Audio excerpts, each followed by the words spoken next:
자, 그러면 양성반 중급편 맥디 강의 진행을 하겠습니다. 맥디는 지표 보조 지표 중에 하나고요. 이것 또한 이제 많은 트레이더들과 그리고 이제 일반 개미 투자자들이 많이 사용하는 지표 중에 하나예요. 네, 맥디는 이제 이평선, 수렴, 확산을 합친 용어죠. 네, 그래서 주가는 이평선으로 수렴하거나 확산하는 경향을 기술적 분석에 사용하는 보조 지표입니다. 그래서 맥디를 사용할 줄 알려면 이 이평선을 알아야 하고요. 이평선은 저희가 지난번에 교육을 해드렸죠. 그래서 이평선은 기간이 짧은 것일수록 최근 주가의 상황을 반영하며 변화가 빠르고, 기간이 긴 것일수록 후행성 지표로 활용하며 변화의 기울기가 완만하다. 그래서 맥디는 추세 지표의 대표라고 할 수 있으며 이평선의 단점을 보완하고자 만든 보조 지표입니다. 그래서 이평선이 가장 크게 벌어진 시점의 경우에는 전환점이 될 수 있다고 보고 맥디 지표를 활용해서 매매 타이밍을 노리는 겁니다. 자, 맥디에는 세 가지 요소가 있어요. 이제 첫 번째는 맥디 라인, 두 번째는 시그널 라인, 세 번째는 맥디 히스토그램이라고 이렇게 세 가지가 있는데, 요거는 이제 교육 끝나고 나면 제가 이제 차트 켜서 보조 지표를 적용시킨 다음에 하나씩 설명드리면서 또 추가적으로 말씀을 드리도록 하겠습니다. 그래서 첫 번째 맥디 라인은 두 개의 지수 이평선을 뺀 차이. 그러니까 아까 긴 거랑 짧은 게 두 가지가 있다고 했어요. 그래서 요 차이를 표현한 것으로 보통 이제 빠른 선이라 불리는 12일 이평선에서 느린 선이라 불리는 26일 이평선을 뺀 값으로 계산을 하는 거예요. 그러니까 평균 값이죠. 네. 그래서 주가가 상승하는 경우 12일 이평선이 26일 이평선 위에 나타날 것이고, 반대로 하락하는 경우는 12일선이 26일선 아래에 나타나는 겁니다. 그러니까 말 그대로 이제 주가가 상승하는 경우에는 짧은 기간의 이평선이 긴 기간의 이평선을 골든크로스에서 올라가는 구간이죠. 반대로 하락하는 경우는 데드크로스를 이야기하는 겁니다. 두 번째는 시그널 라인. 시그널 라인은 맥디 라인의 9일 이평선으로 표현을 한 것이고, 이평선을 다시 이동 평균한 것으로 맥디 라인을 좀 더 부드럽게 만드는 형태예요. 요것 또한 마찬가지로 지금 이렇게 글로 설명드렸을 때 정확하게 다 이해가 안 가시는 분들이 계실 거예요. 요거는 차트 켜서 설명하겠습니다. 다음 맥디 히스토그램. 맥디 라인과 시그널 라인 사이의 차이를 막대 그래프 형식으로 나타내는 것. 양수는 상승 추세의 의미, 음수는 하락 추세를 의미합니다. 자, 맥디를 적용시키는 방법이에요. 자, 여러분들 이제 지표, 네, 저희 차트 보시면 위에 지표를 클릭하시고 풀네임을 쳐도 되고요. 약자를 쳐도 됩니다. MACD. MACD를 쳐도 이게 이렇게 똑같이 나오거든요. 그래서 요거를 적용을 시키면 네, 지표를 사용을 할 수가 있어요. 그래서 밑에가 이제 지표입니다. 요거는 이제 트레이딩 뷰에서 따로 이제 활용하는 지표 중에 하나인데, 요것도 마찬가지로 맥디예요. 맥디고, 자, 아까 얘기했듯이 맥디 선이 시그널 선 위에 존재한다면 단기 이평선이 장기 이평선보다 높다는 뜻인데, 최근 가격이 상승 추세에 있다는 것을 의미합니다. 자, 요거를 이야기하는 거죠. 골든 크레스트에서 올라갔고, 노란 선이 지금 긴 선이고 빨간 선이 짧은 선이에요. 네, 이렇게 노란 선 위에 있을 때 요거를 이제 상승 추세. 반대로 이제 빨간 선이 아래로 내려갈 경우에는 하락 추세. 여기를 보시면 이렇게 내려오죠. 네, 여기도 마찬가지 데드 크로스하고 단기 하락. 여기도 마찬가지로 못 뚫어주니까 다시 단기 하락. 여기서 골든 크로스 나와주면서 다시 단기 상승하는 모양을 볼 수 있습니다.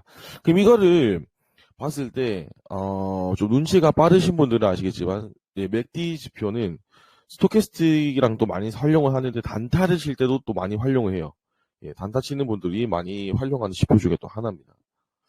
그래서, 보시면, 보자.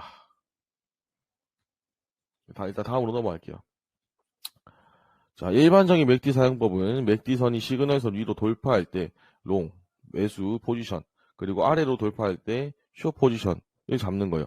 하지만 이제 다음과 같은 전략은 추세장에서만 잘 먹히는 전략이고, 횡보장에서는 오히려 너무 늦은 시기에 진입해서 손절을 볼 수가 있다. 이렇게 횡보를 할 때는 이게 조금 이제 애매한 경우가 많이 나오는 거죠. 그러다 보니, 네, 그러다 보니, 어, 늦게 들어가서 또 손실을 볼 수 있는 경우가 발생을 합니다. 그렇기 때문에 이제 다른 지표나 지지 저항, 추세선 등을 활용해서 매매를 진행하는 것이 좋다. 그래서 여기 그 차트 그림을 보시면 파란 선이 지금 여기서 봤을 때는 파란 선이 짧은 선이고 여기 노란 선이 긴 선입니다. 그래서 파란 선이 주황선의 시그널을 위로 돌파할 때 이제 골든 크로스죠. 예, 골든 크로스. 골든 크로스가 나와주고 다시 안 뚫리고 지지받고 올라가는 모습이 보입니다. 이후에 상승 흐름이 나와줬고 자, 여기 보시면 네, 빨갛게 데드 크로스가 나왔죠. 그러니까 짧은 선이 항상 긴 선을 통과하고 다시 통과하고 이걸 잘 봐야 돼요. 자, 매매의 기법이죠. 맥디 기준점인 0인 것을 확인할 수가 있습니다. 자, 이것을 통해서 맥디 매매법을 진행할 겁니다. 맥디 오실레이터 값이 0 이상인 상태에서 이 맥디 선이 시그널 선을 상향 돌파하였을 때, 즉 골든 크로스가 떴다면 매수 시점으로 보고 아까 앞에 제가 했던 얘기죠. 반대로 네, 하향 돌파할 때는 매도 시점으로 보는 거예요. 그래서 지금 이 기준점이 0이라는 게 어디냐면 여기 가운데 하얀 선을 얘기하는 겁니다. 하얀 선. 하얀 선을 이야기하는 거예요. 자, 보시면 여기서 하방으로 돌파가 나와줄 때 마찬가지로 여기서부터 여기까지 하락하는 흐름이 나와줬죠. 네. 반대로 여기서도 마찬가지입니다. 여기서도 뭐 위에서 보시면 데드크로스가 이미 나오고 나서 이 기준점 밑으로 내려가니까 심하게 많이 빠졌죠. 네. 그래서 포인트는 그겁니다. 가파르냐, 가파르지 않느냐. 그래서 만약 기울기가 가파른 상태라면 신뢰성이 조금 더 높아지지만 기울기가 완만하다면 신뢰도가 떨어진다. 그러니까 지금 요거 같은 경우는 기울기가 조금 그래도 가파른 편이긴 한데 그렇게 가파르진 않아요. 지금 여기 이 구간을 볼게요. 이 구간을 보시면 데드크로스 나왔고 근데 되게 완만하게 내려오는 모습이 보입니다. 그러면 뭐다? 신뢰도가 높지가 않다. 단 이렇게 가파르게 내려오는 경우는 신뢰도가 높다라는 겁니다. 그래서 추세를 보이지 않는 경우도 있기 때문에 꼭 다른 지표들과 항상 추세선, 패턴 등을 종합적으로 보신 후에 매매를 진행하는 것이 가장 좋습니다. 자, 맥디 다이버전스입니다. 네, RSI 지표를 활용해서 다이버전스를 이전에 배웠죠, 저희가. 그래서 맥디 지표도 마찬가지로 다이버전스를 적용시킬 수가 있어요.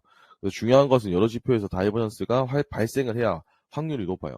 그러니까 이제 제가 한 번씩 여러분들한테 리딩을 해드릴 때 뭐 RSI도 다이버전스가 나왔고 맥디도 다이버전스가 나왔습니다. 라고 이야기하는 것이 이제 두 가지 근거가 나와준 것이죠. 그러다 보니 네, 여러 지표에서 다이버전스가 발생했을 때는 그만큼 확률이 조금 더 높아진다. 근데 단 이것 또한 확률이 높아질 뿐이지 100%는 아니다라는 것을 알고 계셔야 됩니다. 그래서 맥디 다이버전스로 이제 보는 방법은 똑같아요. RSI요. 저점이 올라가거나 고점이 내려오거나 요거를 똑같이 동일한 방법으로 보시면 됩니다.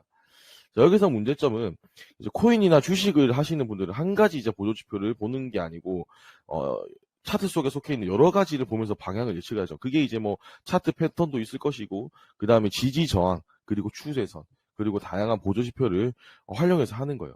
그래서 이 말을 하는 이유는 결국 그겁니다. 차트를 볼 때 맥디 보조지표 하나만을 보고 매매하기라는 솔직히 이제 리스크가 조금 있다는 겁니다. 근데 단 맥디 지표를 하나만 띄워놓고 매매를 할 수는 있어요. 단 그렇게 가능하신 분들은 매매를 정말 오래 하셔서 대략적으로 선을 정확히 안 그어보더라도 이쯤이 추세선이 될 거고 이쯤이 지지 저항 구간이 될 거다라고 이제 차트를 딱 보자마자 보여지는 분들이라면 사실 보조지표 한두 개만 켜놓고 매매하는 것도 크게 무리는 아니라고 저는 생각을 해요.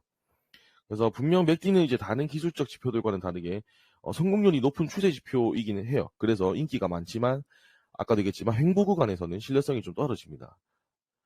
그 말이 뭐냐 이제 거짓 신호를 많이 보낸다는 거예요. 그래서 맥디만 보는 것은 자제를 해야 한다.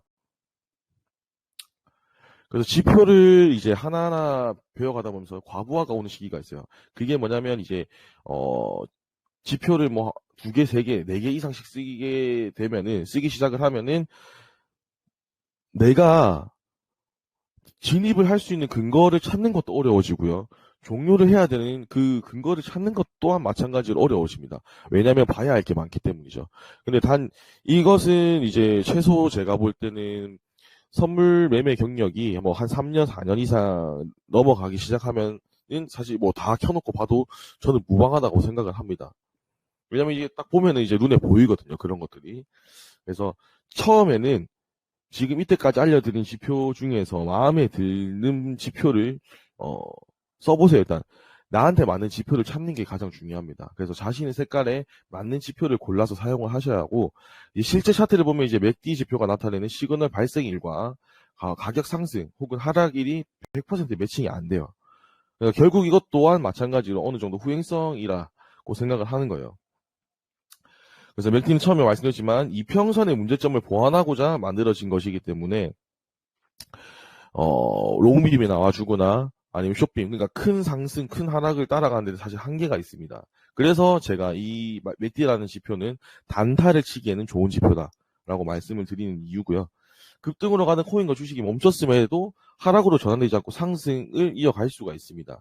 이거는 이제 쉽게 예를 들면 지난번에 RSI 다이버전스를 계속 만들면서 올라가는 것이죠, 결국은요. 그래서 이런 것들이 맥디에서도 충분히 나옵니다. 그래서 여러분들은 이런 거를 항상 명심을 하고 안정적으로 보수적으로 매매할 수 있는 매매를 지향을 하셔야 돼요. 네, 여기까지가 맥디에 관한 이론적인 부분에 대한 설명이었습니다. 네, 감사합니다.